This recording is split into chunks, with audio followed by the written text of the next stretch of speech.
Laking uso na ngayon yung mga tinatawag na organic food. People are becoming more and more conscious about the kind of food they eat. So the word pure is already a very important sales word. It's a promo and a label word that many people look for now. So pag sinabing organic, no pollutants, no toxins, no poisons, no additives. Kung maingat po ang mga tao sa pagkain na pumapasok sa kanilang bibig at lumalabas din naman pagkatapos, ano kaya ang dapat na pag-iingat natin sa pumapasok sa ating puso? Ito po ang pamagat ng ating pag-aaral ngayon, How Pure is Your Food? The Quest for Spiritual Purity. Gaano kalinis at gaano kadalisay ang ating pagkaing espiritual? Salamat po, Ama, sapagkat kayong nag-iingat sa amin, saan naman kami magpunta. Salamat sa pagbibigay niyo sa amin ng isa na namang araw ng buhay. Salamat po sa pagbibigay niyo sa amin ng aming mga kailangan. At madalas ay higit pa rito, kayo pa rin ang nagbibigay. Salamat po sapagkat malaya kaming sumamba sa inyo. Salamat sa karunungan na nagmumula sa inyo upang kayo maunawa namin.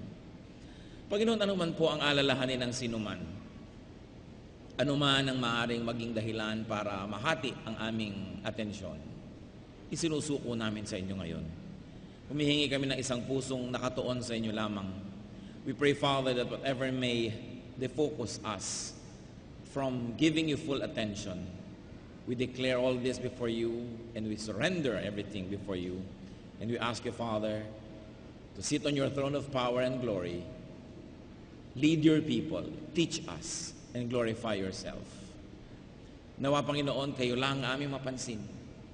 Bigyan niyo po kami ng kapangyarihang maunawa ang inyong mga salita at mabigyan ito ng paglalapat, ng application sa aming buhay. Speaker, O Lord, kayo lang ang gusto namin, walang iba. You are the speaker that we want to listen to. Use your servant only as your instrument, but speak to your people from your heart, from the power of your throne, so that your words may be our healing, your words may be our strength. In the name of Jesus, we reject all lies, all deception, and in the same name of our Lord Jesus, we reject and drive away any work of evil. We frustrate plans of evil men and evil spirits in the name of Jesus.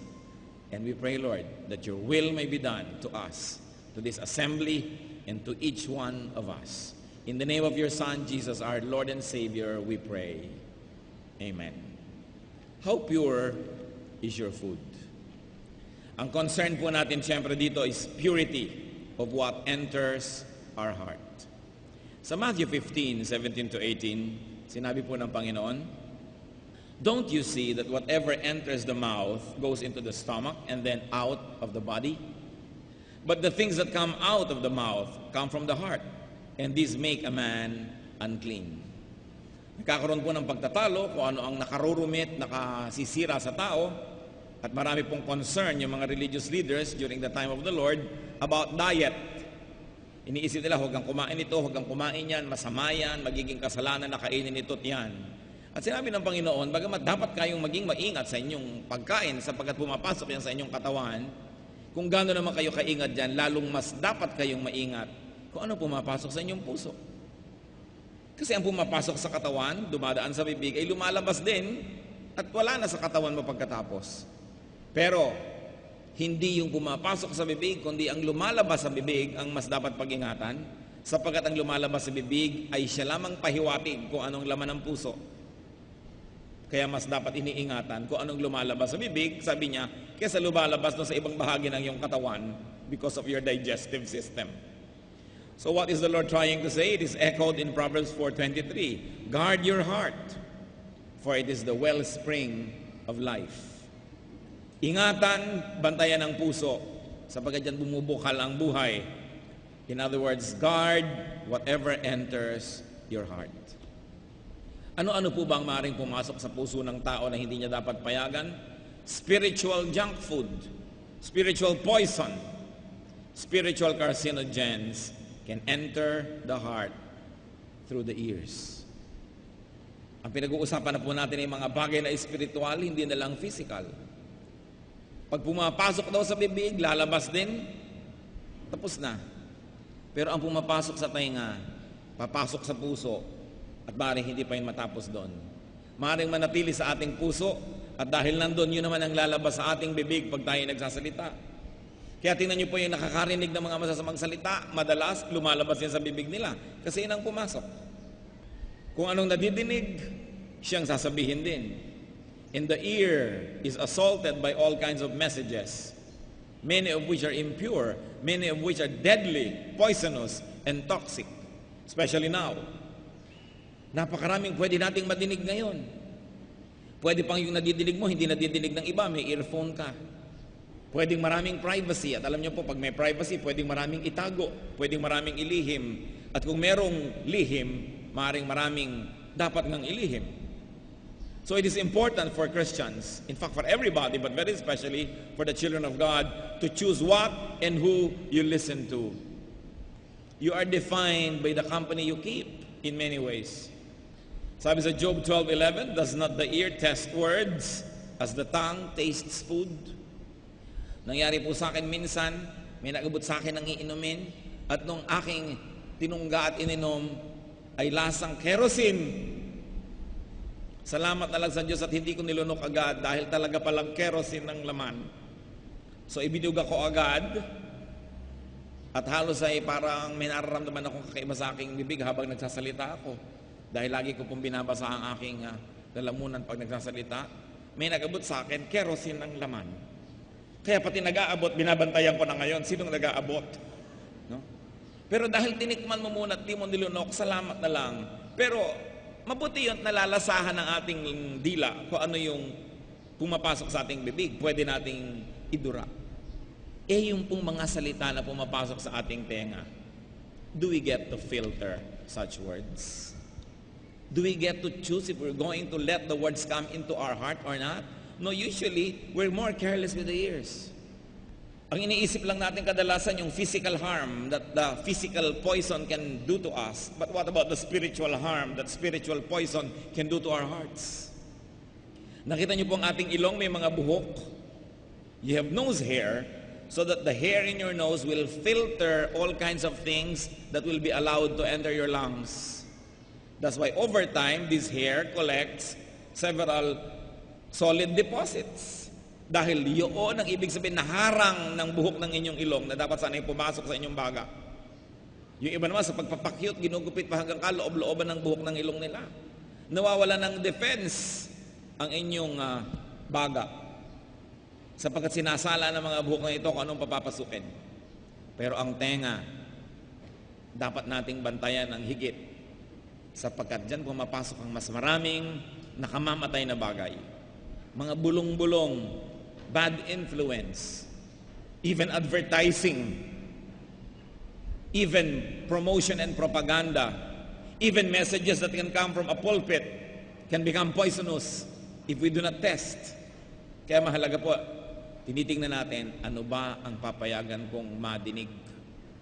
Because we have very little defense against what enters our ears. So be careful about who you listen to, and be careful about who you talk with. Kanino ba tayo madalas makipag-usap? Sapagkat hindi mahirap mangyari na ang paniniwala nila ay lumipat sa atin, ang pananaw nila ay lumipat sa atin, ang kaaway nila ay maging kaaway natin. Sapagkat pumapasok sa ating puso ang kanilang diwa sa pamamagitan ng mga salita. 1 Timothy 5:13, besides, they get into the habit of being idle and going about from house to house. And not only do they become idlers, but also gossips and busybodies, saying things they ought not to. So this is referring to people who bring news from house to house. At dumali na lalo ngayon, hindi nyo na kailangang umakyat ng bahay-bahay para magdala ng mga sari-saring balita. Ite-text mo na lang, itatawag mo sa telepono, ifa-fax, gagamitin mo email, mas mabilis. Pag marami kang mga recipient sa iyong mail, ipindot mo lang ang isang buton, kumalat na ang isang lason sa buong mundo. Kaya iniingatan din natin kung anong binabasa natin sa ating computer, anong pinapayagan nating pumasok doon, sapagkat lagi na lang nagtatangka si Satanas na lasunin ang ating isip. Nung araw, sinasabi pa sa Bible, ingatan daw ang mga masasamang babae na kumakatok sa iyong tahanan.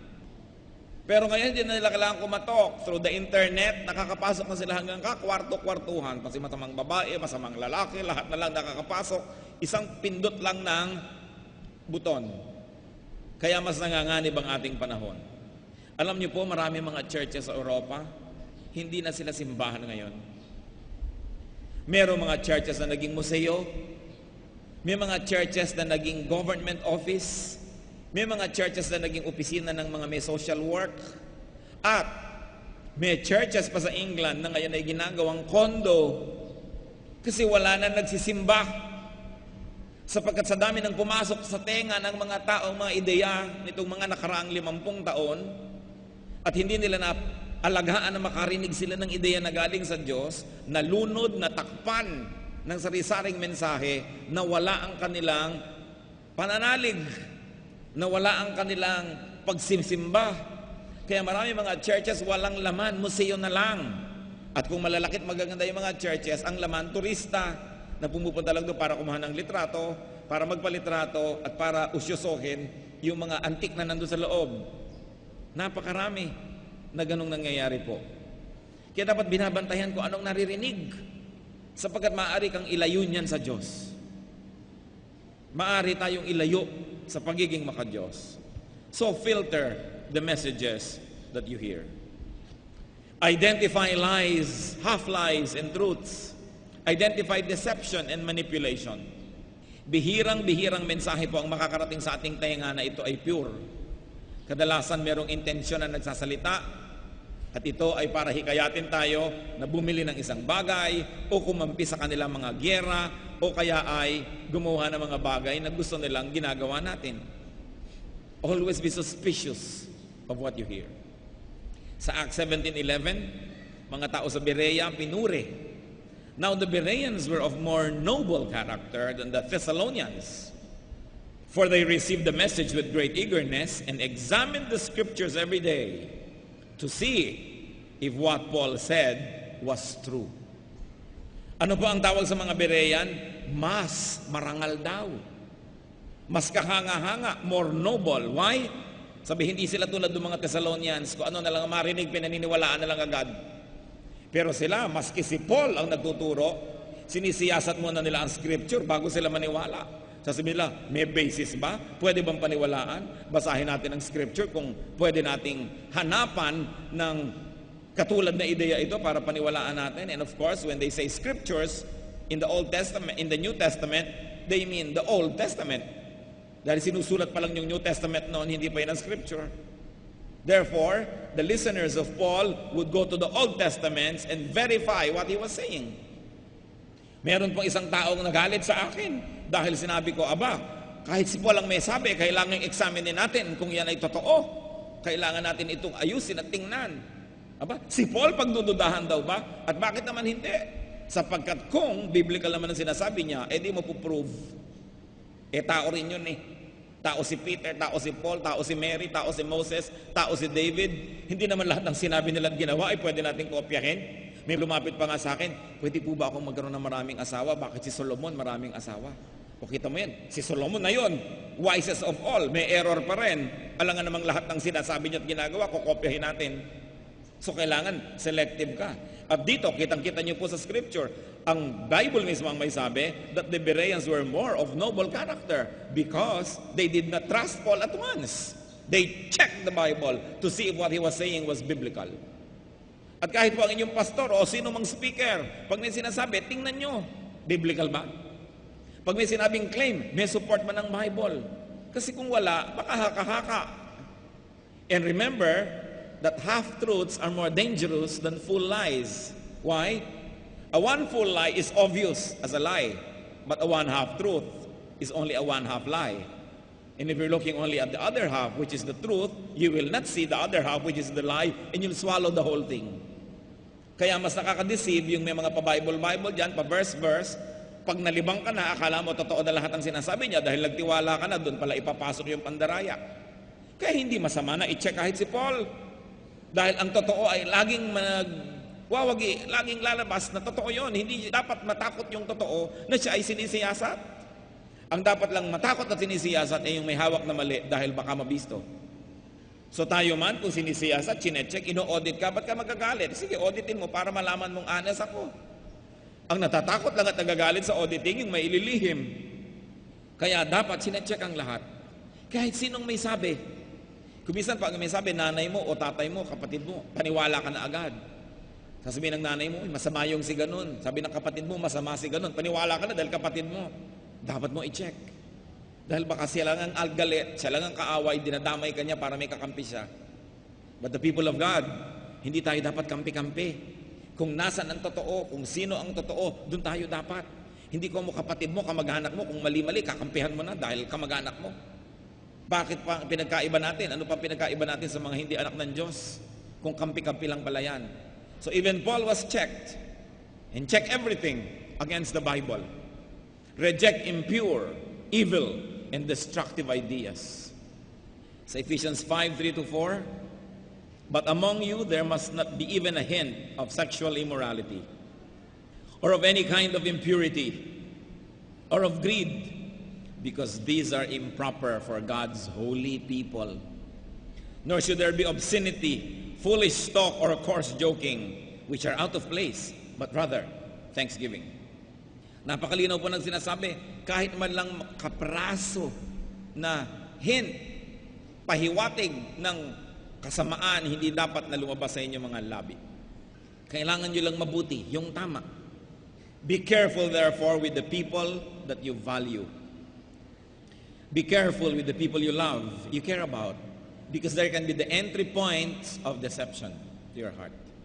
Bakit? Dahil wala tayong defense. Dahil meron tayong pagtitiwala. They can become agents of impure talk. They'll whisper to you, and because you love them, you will take their side. And this should not be found among the people of God. Kahit mahal mo, pag mali, dapat ituwid. Nakita niyo ang Panginoon, kahit yung malalapit sa kanyang mga disciples, nire-rebuke niya. Kahit sino, kung mali. And we should overcome lies with the truth and overcome evil with good. Kaya ang sabi sa Ephesians 5:11, have nothing to do with the fruitless deeds of darkness, but rather expose them. Pag may kasinungalingan, pag may kasamaan, hindi dapat pinagtatakpan, dapat ibinubunyag. Pero siyempre, ang pagbubunyagan nyo lang, yung may magagawang paraan para ituwid ang mali, para i-protect sila sa kamalian, hindi mo na ibubunyag kahit kanino na lang. Alangan mang may nadiskubre kang nangangalo niya, ibunyag mo na lang na ibunyag kahit sa mga taong hindi naman sangkot. Kaya dapat pinipili mo rin, kanino mo ibubunyag? Kailangan bang ibunyag sa kanya? Nangangani ba siya na maging biktima? O may magagawa ba siya para makatulong? So sa kanya lang dapat sasabihin, hindi sa lahat. Dahil hindi nakakatulong, yung iba natitisod pa. Remember that we must expose works of darkness. Ang na-observe ko po, sa tagal ko na ring Kristiyano, akala ng mga Christian, kung sila ay Kristiyano, kahit na mali ng iba, ay hindi na rin nila dapat na ibunyag. Nananahimik na lang sila. Ang nangyayari tuloy, may mga kamalian na dumadami masyado ang biktima. Lumalaki ang damage, hindi na itutuwid. Tatandaan niyo po, meron tayong pananagutan na magsalita ng totoo. Lalong-lalo kung ang kasinungalingan ay nagmumukhang nagwawagi. Dapat tayong nagsasalita.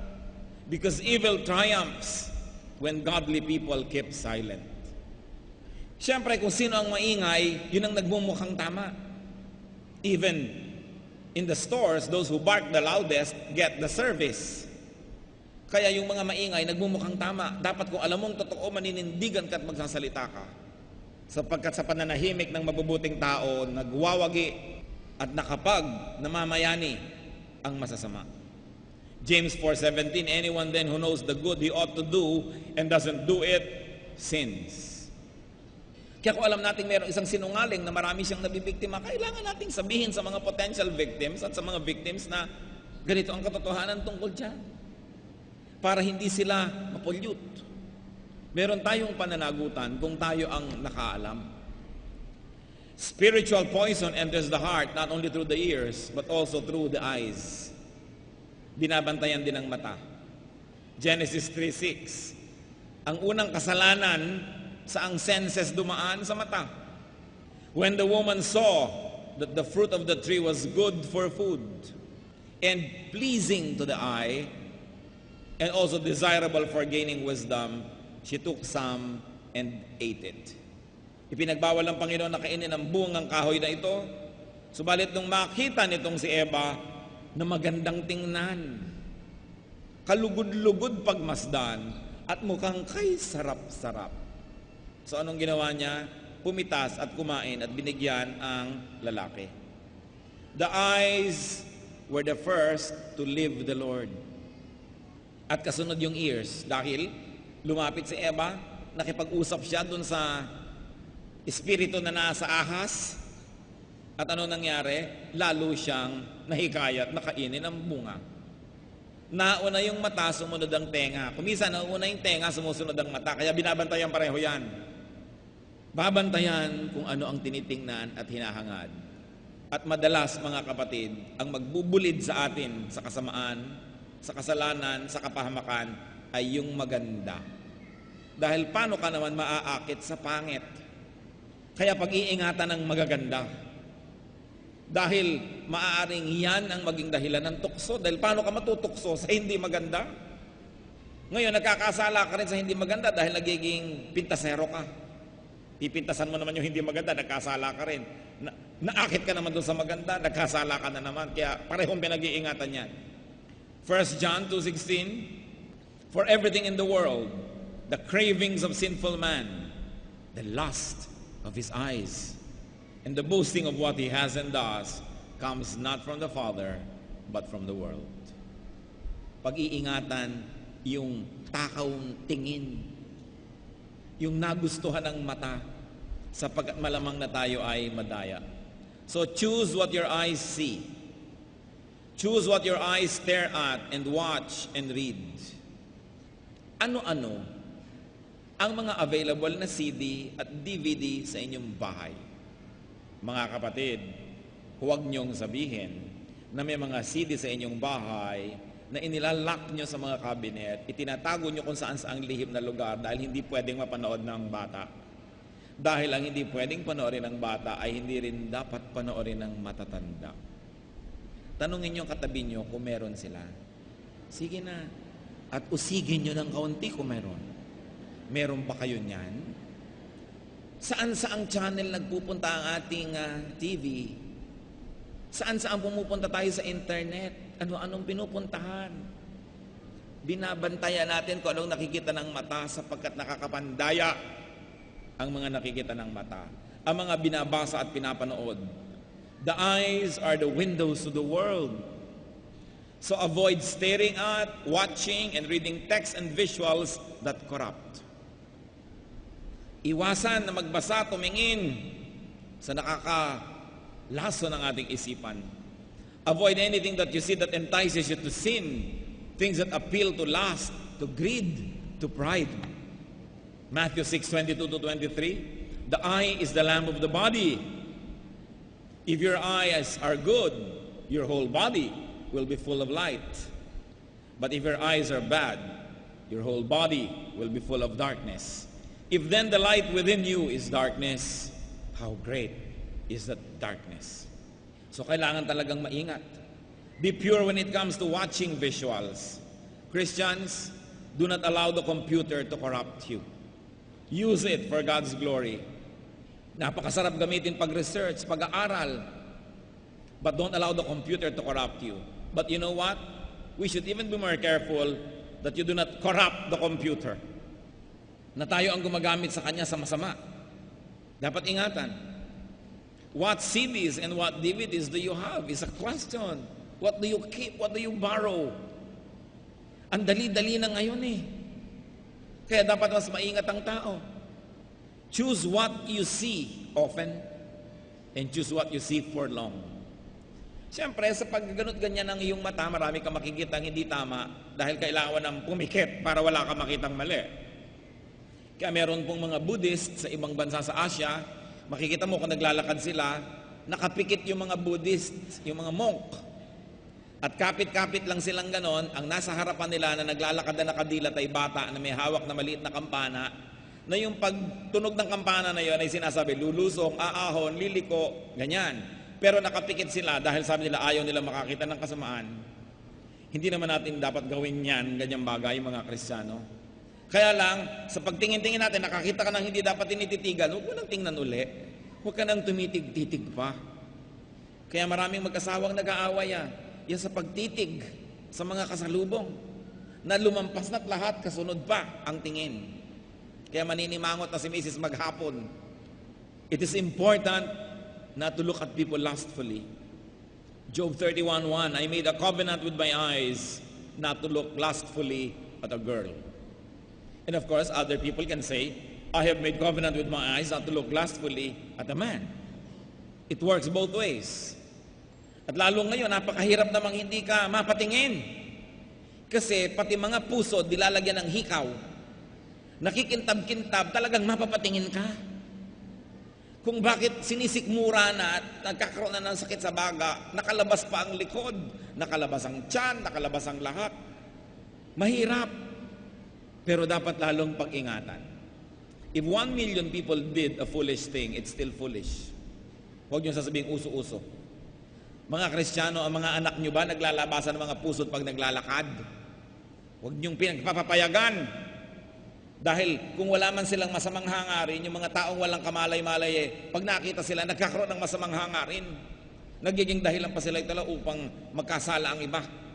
Yung pakikiuso na yan, hindi yan dapat sa mga Kristiyano. Ang mga Kristiyano na nakakakilala sa Diyos, ang dapat nagpapauso sa mundo, hindi tayo dapat sunod-sunuran sa uso ng mundo. Kaya tine-check natin yan. Na kung hindi man tayo ang nagkakasala, hindi tayo nagiging dahilan para magkasala ang iba. Proverbs 4:25, let your eyes look straight ahead. Fix your gaze directly before you. Sinasabi lang na huwag kang lilingon-lingon sa mga hindi mo dapat tinitingnan. Very importantly, fix your eyes on the Lord. Fix your eyes on the truth, on what is good, on what is beautiful. Marami nun. Hindi kailangan na ilimit natin ating mga choices. Philippians 4:8, finally, brothers, whatever is true, whatever is noble, whatever is right, whatever is pure, lovely, admirable, if anything is excellent or praiseworthy, think about such things. So pag meron tayong tinitingnan, may pinapakinggan, itatanong natin, is this true? Is this noble? Is it right? Is this pure, lovely, admirable? Is it excellent and praiseworthy? Then I can go on looking at it. Then I can go on listening to it. But if not, switch channels. Madali namang ilipat. And look at ugliness only to help beautify it. There are ugly things in life. Hindi kailangang iwasan. Pwede nating ayusin. And even in Christian life, even in the church, fix your eyes only on the Lord. Huwag tayong lagi nang nahahalinan na tumitingin lang sa tao. Paano pagka nadapa yung taong hinahangaan natin? Magkakalisensya na rin tayong dumapa? O mawawala na tayo ng gana na manindigan? Paano kung nagkamali siya? Diyos lang ang hangaan, Diyos lang ang tingnan, sapagkat pare-pareho lang lahat ang taong mananampalataya na umaasa lang sa Diyos at nakakatindig lang dahil sa awa ng Diyos. Look at Jesus only. Even when you serve, kung minsan ang mga fellow servants mo, pag tinitigan mo, mawawala ka ng gana sa paglilingkod. Kahit mga religious leaders, pagka bidulat-lat mong buhay, mawawalan ka ng gana kung minsan sa paglilingkod. So bakit kapwa-tao mo lang ang titingnan mo? Kapwa, mag-aaral mo lang yon. Baka nauna lang sa'yo ng ilang hakbang. Dapat sa Panginoon lagi nakatingin. Hebrews 12:2, let us fix our eyes on Jesus, the author and perfecter of our faith. At kung hindi tayo marapat tumingin sa kapwa mananampalataya, kahit sa mga leader natin, di lalo hindi ka dapat tumingin doon sa alam na alam mong mali. Kung hindi ka dapat tumiting doon sa posibleng magkamali, lalo hindi ka dapat tumiting doon sa alam mo ng mali na nga. Kaya dapat iniingatan, tinitingnan.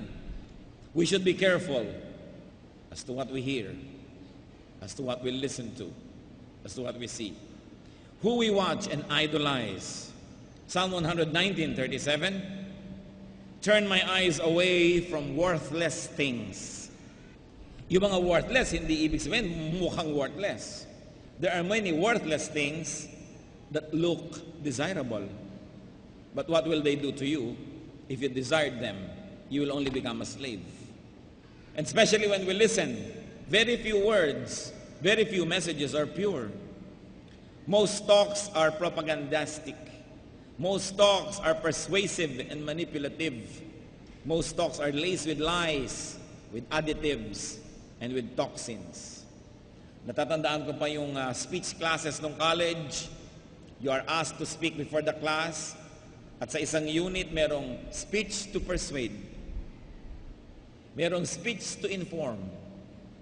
Meron talaga mga kapatid na speech to persuade. Pag kinakausap ka ng anak mo, ano yun? Baka pinipersuade ka na makipaghiwalay sa yung 1,000 piso dahil meron siyang gustong bilhin. Kinakausap ka ng asawa mo, kinakausap ka ng nanay mo, kinakausap ka ng kapatid mo, kamag-anak mo, ng kapwa mo manggagawa. Most of these messages are persuasive. They have a goal. The goal is to get something from you or to make you do something, to make you move towards a desired direction. Kaya maingat ka. Anong gusto niya? Bakit niya ako kinakausap? Anong gusto niyang gawin ko? Anong gusto niyang ibigay ko? Anong gusto niyang isuko ko? Dahil meron siyang balak. At pagka ganun po tayo kaingat, mababawasan ng malaki ang ating pagkakamali. Nakita niyo po si Delilah kung paano niya na-persuade si Samson na ibunyag ang lihim ng kanyang kapangyarihan. Pahimas-himas, mamasamasahe sa batok, nalaman ng lihim. Kaya mag-iingat kayo sa mga hihimas-himas sa inyo. Yung mga maganda ang dating, gusto mong kape, daddy? Naku, ano kaya ang kailangan nito? Diba? Ang sabi ni Balagtas, kapag ang isinalubong sa iyong pagdating ay maamong mukha at may pakitang giliw, ay mag-ingat daw sapagkat ay kaaway na lihim. Persuasive talk. And you know, advertising is persuasive talk. Advertising makes you feel miserable if you do not have their product or services. So, anong kailangan nila sa akin? Anong gusto nila sa akin? Maraming nabulid at napahamak dahil sa dila. Dila nila o dila ng iba.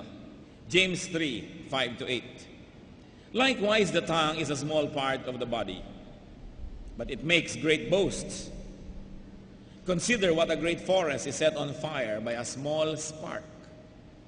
The tongue also is a fire, a world of evil among the parts of the body. It corrupts the whole person, sets the whole course of his life on fire, and is itself set on fire by hell. One of the few sentences in the Bible that's really full of powerful meaning. Yan daw ang ginagawa ng dila. At tatandaan nyo, yung dila lang ng mayroong kaugnayan sa atin, noong may connection, ang makakaapekto sa atin. Hindi ka maapektuhan ng dila ng taong di mo pinapakinggan, ng taong di mo pinapahalagahan. Ang makakaapekto lang sa iyo yung dila ng taong pinahahalagahan mo.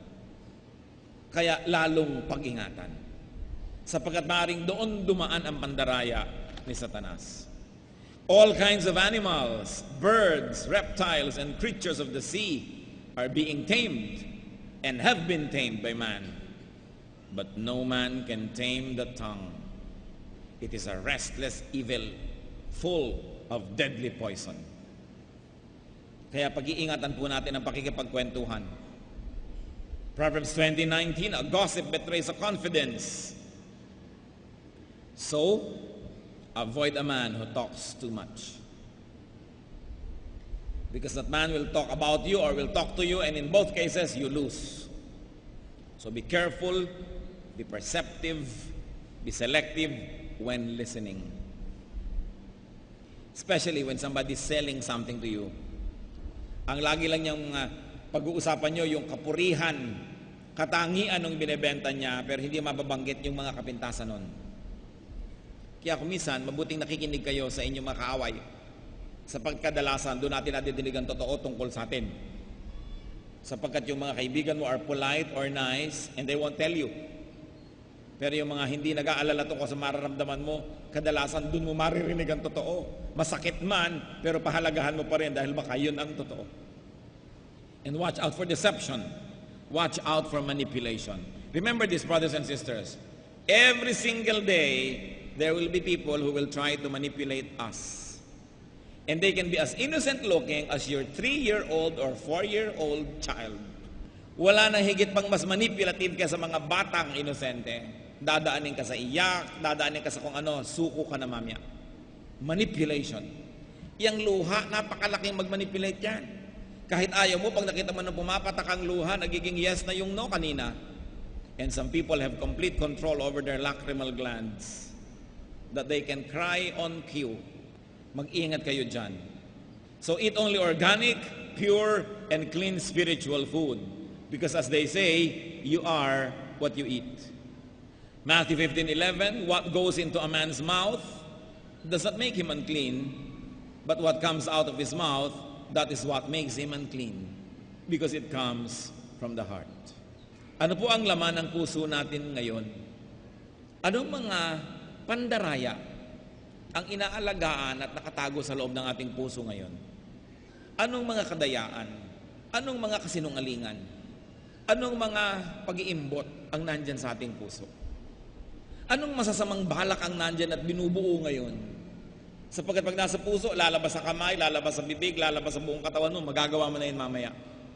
Kaya ang dapat daw iniingatan, anong sabi? Ang puso. Ang puso natin ay dapat tahanan ng Espiritu ng Diyos. Ang puso natin ay dapat na teritoryo ng Panginoon. Pero ano-ano ang laman niyan? Panginoong Diyos, kami po ay nagpapasakop sa inyo. Gusto namin, Panginoon, na maging katanggap-tanggap sa inyo. Gusto po namin maging malinis ang aming buhay. Siya sa atin nga po ang aming puso kung ano-ano ang laman nito ngayon. Kung ano-anong pinapayagan namin pumasok dito, mga mensahe, mga salita, mga ideya. Ano bang mga tinitingnan at pinapanood namin? Ano bang mga pinapakinggan namin? Suriin niyo po kami. Siyasatin niyo po kami. Kung makakakita po kayo ng mga kasalanan sa aming puso, patawarin niyo po kami, Panginoon. Gusto po namin tumanggap ng pagpapatawad at magkaroon kami ng isang bagong buhay, malinis, mapayapa, maayos. At kung meron sa aming mga kapatiran ngayon na may iniingatang mga lason sa loob ng puso, Panginoon, mga lihim, ang dalangin ng iyong lingkod, makapamuhay ang bawat isa na hindi na kailangan maglihim pa sapagkat ang ginagawa ay marangal. Ang ginagawa ay katanggap-tanggap at kapuri-puri sa inyo. Turuan mo kaming alisin sa aming buhay ang mga inililihim, ang mga hindi magaganda, at nasa gayon, Panginoon, ano man ang makita nyo sa loob ng aming puso, makalulugod sa inyo. Hayaan nyo na ang sandaling ito, maging sandali ng aming pagbubulay-bulay. At kung merong laman ng aming puso na dapat mawala ngayong paman, Panginoon, turuan nyo kaming isuko ito sa inyo. At magkaroon kami ng matalas na pakiramdam kung ang aming tainga, ang aming mata, pinapasok ng kasamaan. Turuan mo kami, Lord, na maging allergic sa mga masasamang bagay na nadidinig at nakikita. Turuan mo kaming linisin ang aming mga tahanan, linisin ang aming buhay, na wala kaming mga bagay na binabasa, itinatago, ikinukubli na masama. At nasa gayon, ang nakikitang kabutihan sa aming panglabas ay katulad din ng nasa aming pangloob na pagkatao. Maging totoo kami sa inyong presensya, Panginoon. Turuan niyo kami maging sensitive. Mga kapatid, yumuko tayo sa Panginoon sa katahimikan, mag-isip-isip, magbulay-bulay. May inaalagaan ba tayong mga bagay na hindi dapat? May mga itinatago ba tayo na hindi dapat? Linisin natin ang ating buhay sapagkat yan ang kalugod-lugod sa Panginoon. At kung meron naman sa atin ang sinasabing napakasarap ng buhay ko at wala na akong dapat itago pa, salamat sa Panginoon. Manalangin ka, kapatid, na lagi kang ingatan ng Panginoon na hindi ka madapa. Ang pagpapatawad ng Diyos ay laan sa bawat isa. Kung meron kailangan humingi ng tawad dahil tayo nag-iingat ng mga lason, nakikinig, nanonood ng masasama, o tayo ang nagkakalat nito at umiimpluwensya pa ng iba, ihingi natin ang tawad sa Diyos. At magkaroon tayo ng isang banal na pagpapasya. Lilinisin natin ang ating buhay. Aalisin natin ang mga lihim-lihim na hindi ka iga-igaya at hindi ka nais-nais. At ang gusto ng Panginoon, isang banal na puso, isang banal na buhay. At kapag naganap yan, walang duda na ang mga pagpapalang inilalaan ng Panginoon ay dadaloy sa ating buhay. Makipagniig tayo sa Panginoon, ihingi ng tawad ang dapat ihingi, at magpasya na ang ating tainga, ang ating mata, babantayan natin.